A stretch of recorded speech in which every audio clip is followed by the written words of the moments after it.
Section 6.5 is on assessing normality. And the biggest way to do so is using the normal quantile plot, or called a normal probability plot.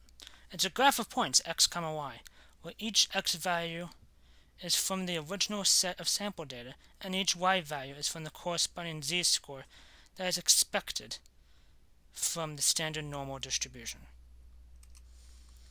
And the procedure to actually assess the normality is we could first construct a histogram. If it departs dramatically from a bell shape, then the data does not have a normal distribution. But of course, when looking at the histograms, sometimes they can be questionable depending on the actual shape themselves. Next, we would look at the outliers. Are there any outliers? If there are more than one, the data may not have a normal distribution. With that being said, even one outlier can impact the data dramatically. So bear that in mind, especially if attempting to remove any outliers, as in removal can be a tricky subject indeed. Depends on the situation. The third one is that normal quantile plot. So if the histogram is approximately symmetric and there is one or less outliers, we could generate a normal quantile plot. So if it is a normal distribution, then the pattern of the points is reasonably close to a straight line, and the points do not show a nonlinear pattern. If it's not a normal distribution, the points do not lie reasonably close to a straight line, and or show some other nonlinear pattern.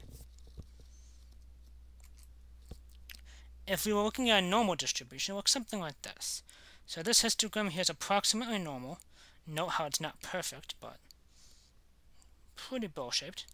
And then this quantile plot, while there's some variation in some of these points, they're pretty much in that straight line and no actual other patterns involved in it. So this would indeed be an approximately normal distribution. A uniform distribution has a flat histogram. They all have uniform values. So that's definitely not bell-shaped. And this quantile plot, while it looks close to this line, you can see there's a little bit of an S shape inside of it. And since it has an overall pattern, this is not normal. For a skew distribution, either left or right, in this example, this would be a right distribution, a right skewed distribution. But it shows all the data here on the left has a tail off to the right for that skewed right distribution. And the quantile plot shows kind of what looks almost more like a little bit of a quadratic in terms of these z-scores until it goes back up here, but it's definitely not normal. As you can tell, it has some nonlinear pattern. The available tools to determine the normality, again, the histogram and outliers. Check the histogram and the number of outliers. If roughly bell-shaped and one or less outliers, treat the population as it has a normal distribution. The normal quantile plot can be generated with SAS. And we could do some advanced methods as well to determine it, though all of these are referred to as hypothesis tests. And as such, we'll talk more about that later. Hypothesis test. But these include the chi-squared goodness of fit, the Lillie-Forrest test, Anderson-Darling test, Jauquet-Barrett test, Ryan-Joyner test. There's also the Shapiro-Wilk test.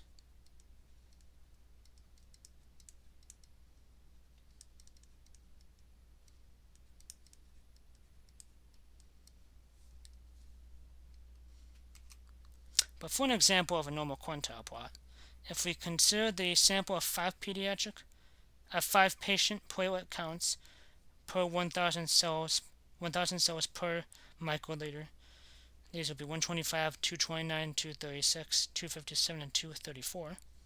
With only 5 values, the histogram would not be very helpful in revealing the distribution of the data. So we can't really use that as a form of if it's considered a normal distribution. So instead, we construct a normal quantile plot for these 5 values and determine whether they appear to come from a population that's normally distributed. And as you can see, these points are all over the place, and there appears to be a huge chunk of them over here to the right. 125 appears to be an outlier in terms of this data as well, but these do not appear to be normally distributed. No, not normally distributed.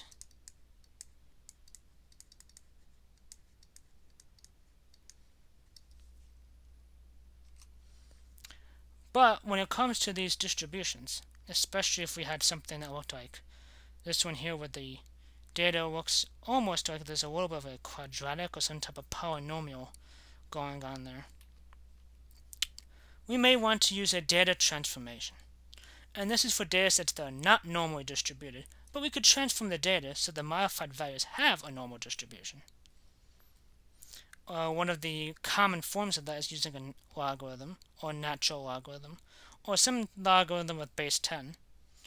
And if any values equal 0, then we take the logarithms of x plus 1.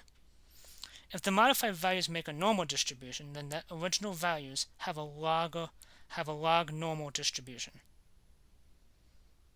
Likewise, we could do the same thing with the square root, 1 over the number, and x squared. And these could be used to correct deficiencies, or if we think we have a different type of pattern, like this one.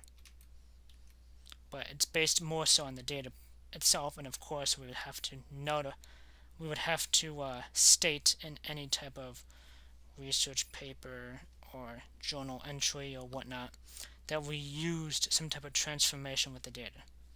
And you would typically have to first do the assessing normality to begin with for the original data set, and then use the new one, show how that's normal, and show what's going on with the data. Thank you.